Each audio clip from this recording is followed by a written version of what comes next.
Le tre presidenti, all three presidents. Buonasera, ladies and gentlemen, dear friends. History is not always a stroll down memory lane. Sometimes an event we assume to be safely locked off at a particular time in a particular place. For example, this city, questa città, March the 29th, 1516, the edict of the Senate confining the Jews to the Ghetto Nuovo, this very moment, cuts loose from its moorings half a millennium ago and comes crashing into our own imperiled present, where it finds us thinking urgently, unavoidably, about what it means to share or not to share the space of a city, to live in it together or to live in it apart. And then we realize yet again that history does not always behave in the orderly fashion required by professors, as if the mess of it was susceptible to being laid out on successive pages of a book, one event happening obediently after the next. If there's one thing we should have learned about our own time, it's that dissociated phenomena, ostensibly separated by centuries, can and do coexist simultaneously, adapting to and feeding off each other. Zombie ideologies, the caliphate, the crusaders can be raised from the tomb by the internet, no respecter of the difference between fact and fantasy, and can be made over armed to the teeth for the modern world. Just as the printing press gave alchemy a reading public, the web is both factual and fantastical, technically global, but culturally tribal. For truly contemporary historians, an Einsteinian universe of bent time seems more plausible than a serial trajectory pulling humanity irreversibly from primitivism to progress. The modernization of ancient barbarities, the sense that the ghetto moment belongs to us here now, as much as it did 500 years ago, would have been unavoidable, I think, had not the latest massacre not unfolded in Brussels. A heterogeneous, mercantile, bureaucratic cosmopolis, just like 16th century Venice. A massacre that worked its destruction in the very places where people go to move themselves through the free organism of the city, departing and arriving in innocent certainty of purpose. For what is this horror about, if not the possibility or impossibility of cohabitation, the sharing of urban space by unlike communities of belief, language, custom, groups whose overriding loyalty is to quotidian daily heterogeneity, to the defiance of tribalism, to the principle of sharing a neighborhood without paranoia, without the necessity of the tolling bell, the closing gates, the locking of the ghetto as the sun sets over the lagoon. Forgive me, dear friends, all this Jewish sighing amidst the consoling beauty of La Fenice. But after all, ladies and gentlemen, as everybody has said this evening, what kind of commemoration are we having? Collective self-congratulation doesn't seem right, does it? Unless we assume complacently that what happened in 1516 couldn't possibly happen now. Really? Just the other day, one of the front runners for the Republican nomination for the President of the United States, Ted Cruz, responded to the news from Brussels by recommending police patrols and surveillance of Muslim neighborhoods in American cities until they were, as he put it, in the manner of a military officer describing Fallujah, secured. What is it that those patrols are supposed to be watching? an ominously immeasurable extension of the length of Muslim beards. Self-evidently, we are not celebrating a decree which described the Jews as committing, quote, this is from the decree, many detestable things to the gravest offense of God and against the honor of the well-established Venetian Republic, and thus being required penned in on a tiny urban island, so neither mischief nor contagion could be spread through the Christian city at night. And yet, as said over and over again by the standards of Jewish calamities, this was not an all-out catastrophe, just the usual refreshment of dehumanization. The insistence on badges and hats to identify Jews, that started in medieval Christian Europe and had a renewal in Venice. The prohibition on owning property or having Christian servants, the ban in the very first years on any kind of synagogue or open profession of ceremonies and feasts, the daily routine of the locking and the unlocking of gates and bridges, as if, as President Ronald Lauder said, as if in an open prison. What more Jewish historical judgment could there possibly be than the one we deliver with a shoulder shrug? It could have been worse. The Venice Ghetto was made so that the Jews in every sense would know their place. But that knowledge was supposed to bring with it an element of continuity, even of stability. After some years, synagogues, albeit very modest ones to begin with, but very beautiful ones, as you know, could be built. Even so, every arrangement was always subject to periods of renewal and even threats of expulsion. It could have been worse, and arguably it was in Rome, in the Rome of Julius III, where the Talmud was condemned and burned, a fire of literary persecution from which Venice's presses did not escape. It was worse still under the papacy of Paul IV, when the Jews of Rome, a community which predated Christianity, were uprooted from Trastevere and sent over the bridge to one street allotted to them in the first instance on the muddy, regularly flooded, chronically infected district just at the back of the Tevere, of the Tiber, you all know.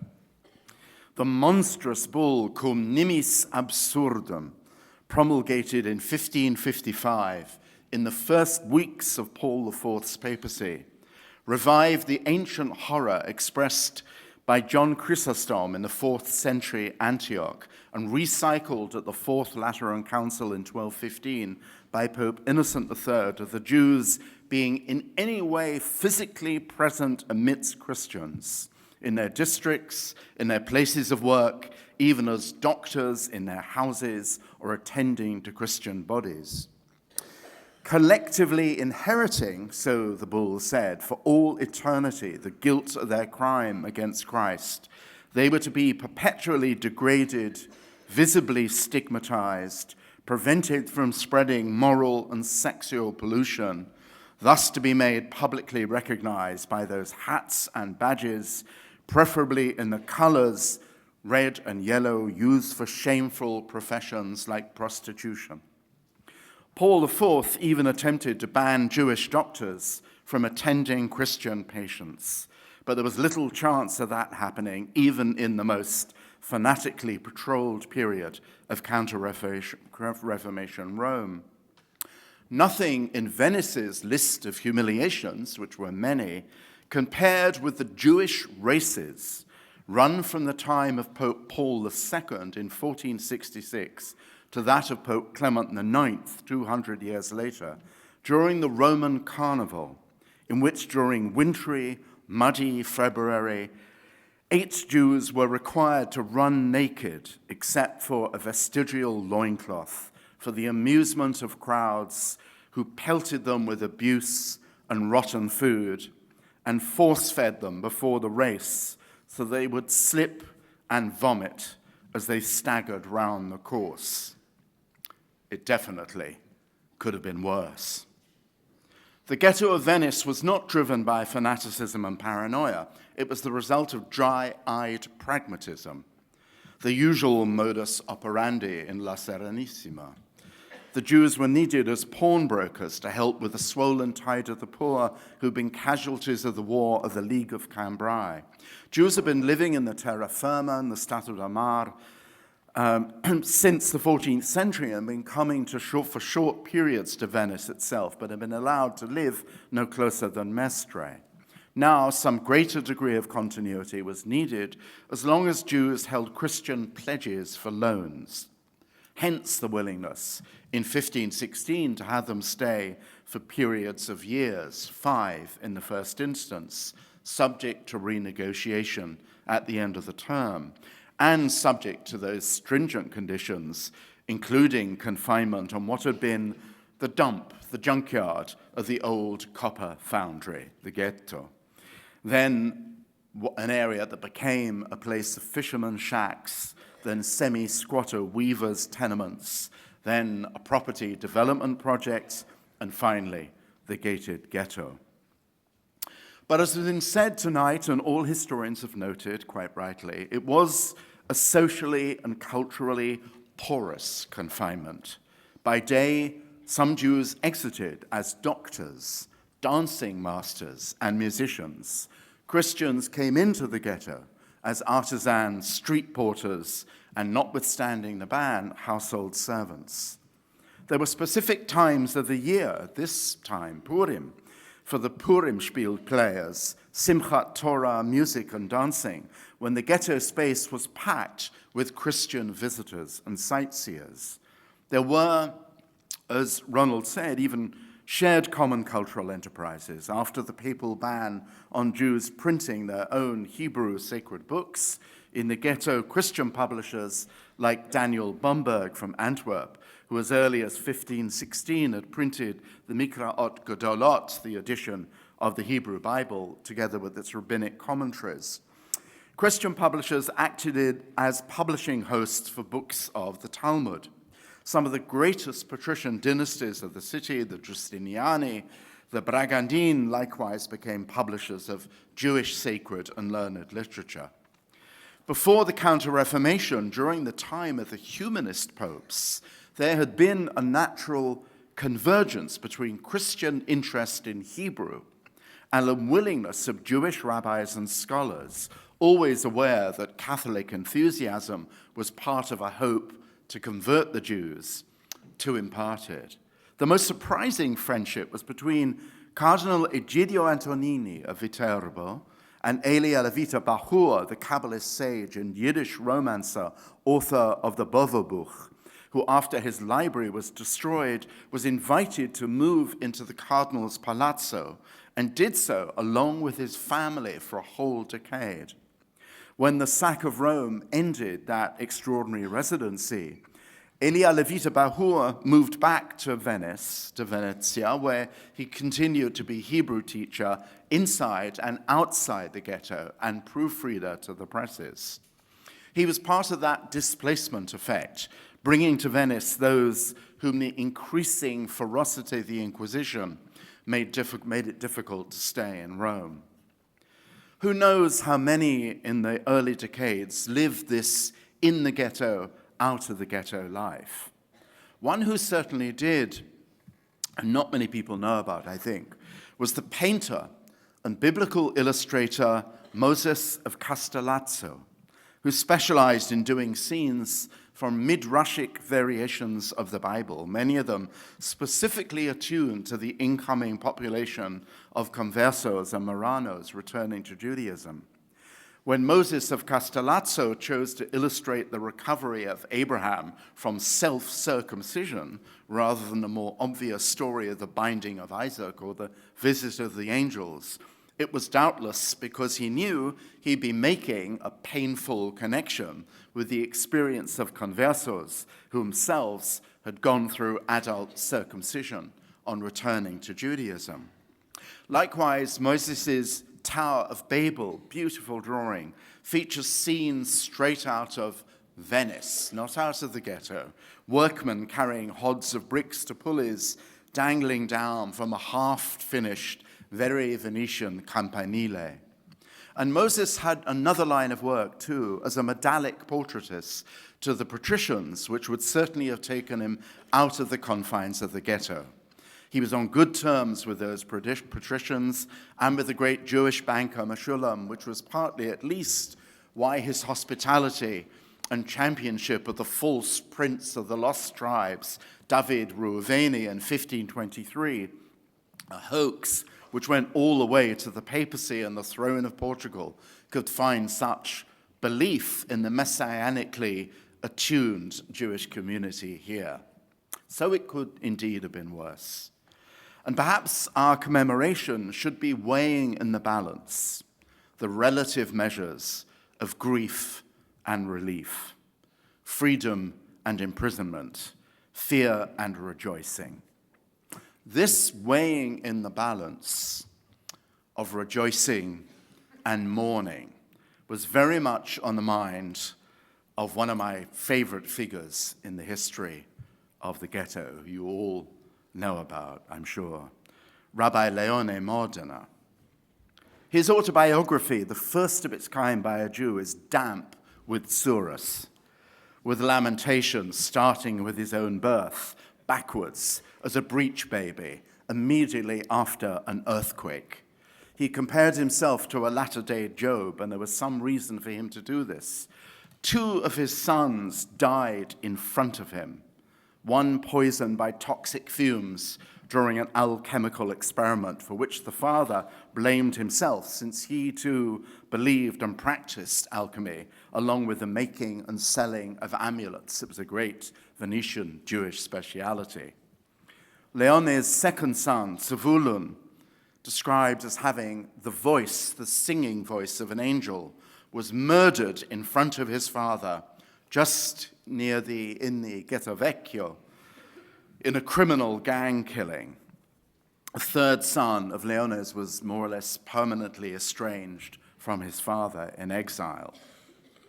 The cousin whom Leone, as a young man, thought he would marry, died before they could get to the chuppah. Her sister, whom Leone did marry, went mad, and before that clearly made Leone unhappy, he tells us, we don't know if it's true, with the rough edge of her tongue. Who knows if Leone did not necessarily deserve it, since he himself was a hopeless and incorrigible gambling addict, despite publishing his own warnings against the addiction of gambling. And yet, in the end, Leone da Modena was on the side of rejoicing. Certainly in one crucial respect, which I love to introduce questa sera, this evening, that of music.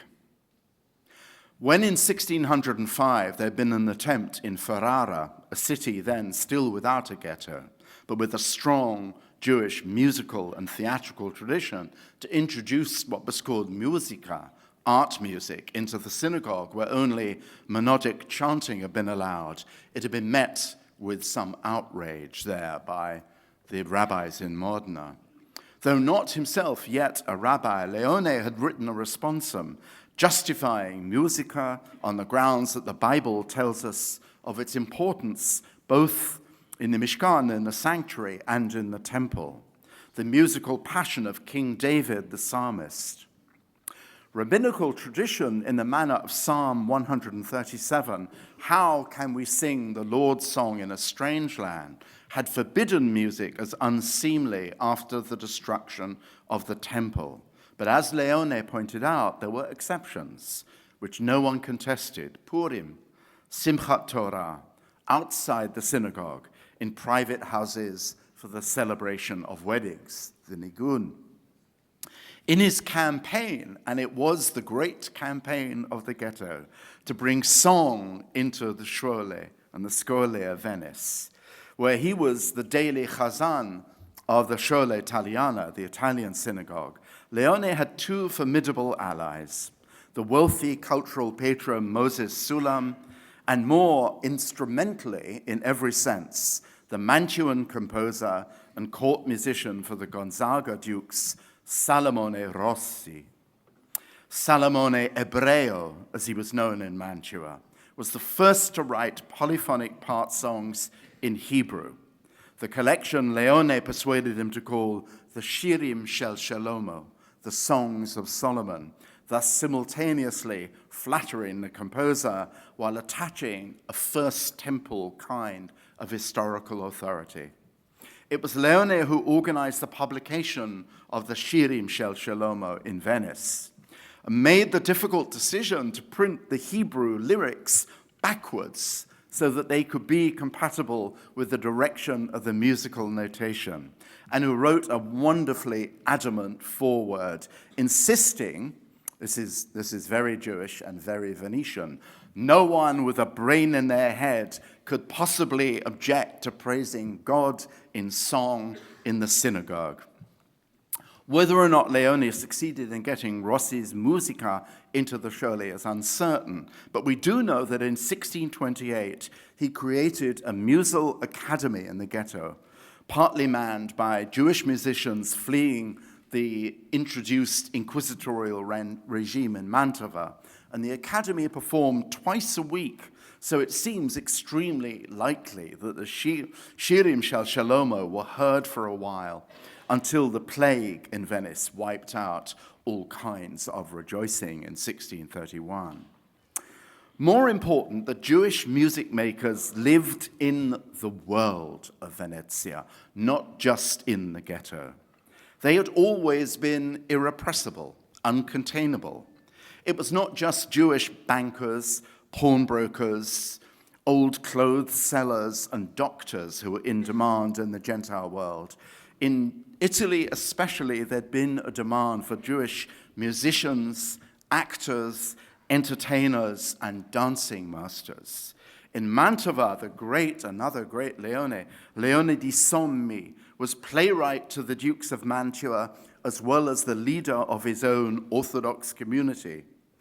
Isacco Maserano, ballet master and choreographer, devised the elaborate intermedi for the shows of Leone di Sommi. He wrote, incidentally, the very first modern Hebrew farce in Mantua, played by Jewish actors, and it is actually quite funny if you read it. There was something of the showman about Leone da Modena himself. In his childhood, he learned the art of classical rhetoric, and he brought this to his Italian sermons. They were preached in Italian, not Hebrew, which became an obligatory stop for Christian visitors to the Ghetto. It was this kind of fame, reaching across the bridges and gates, that brought Leone in touch with the English ambassador Henry Wotton.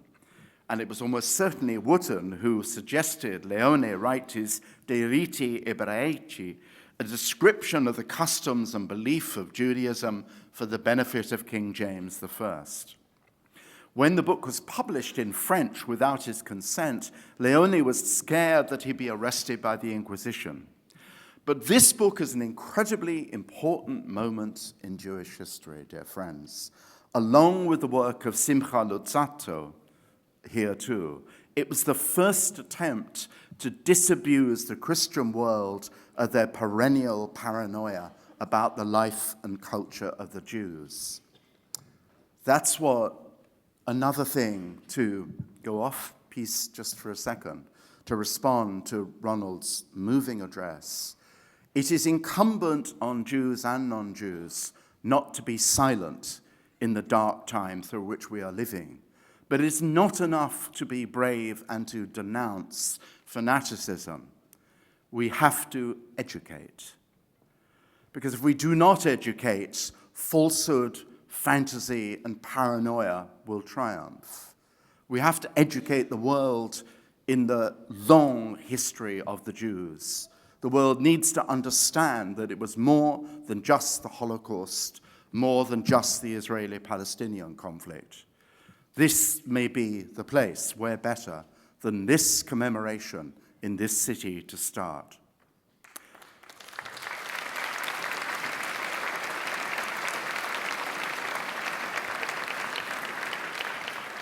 I would just add to that, and I'm coming to the end of my remarks, we need to do it in more than books. Of course, books are important. We need to do it in the natural habitat of the young. We need to do it online. We need to do it on television. We need to seize the digital moment to perform the work which Simcha Luzzatto and Leone da Modena started. You can find Leone da Modena's headstone out there in the beautiful cemetery on the Lido, rescued from having nearly sunk into the ground.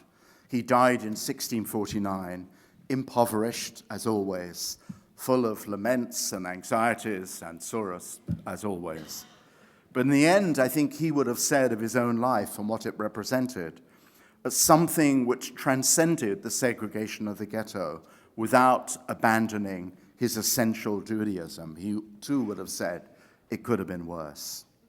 And if somehow the ghost of Leone had been able to advise Gustav Mahler, whose symphony we're about to hear, the first symphony, as you know, is full of Jewish melodies. When Mahler was contemplating, and indeed went through, conversion to Christianity as a worthwhile price to pay for having a career in the music, I'm absolutely sure that what Leone of Modena would have said to Gustav Mahler, don't do it. Amen to that, to both their memories and to the memory of all the Jews of the Ghetto of Venezia.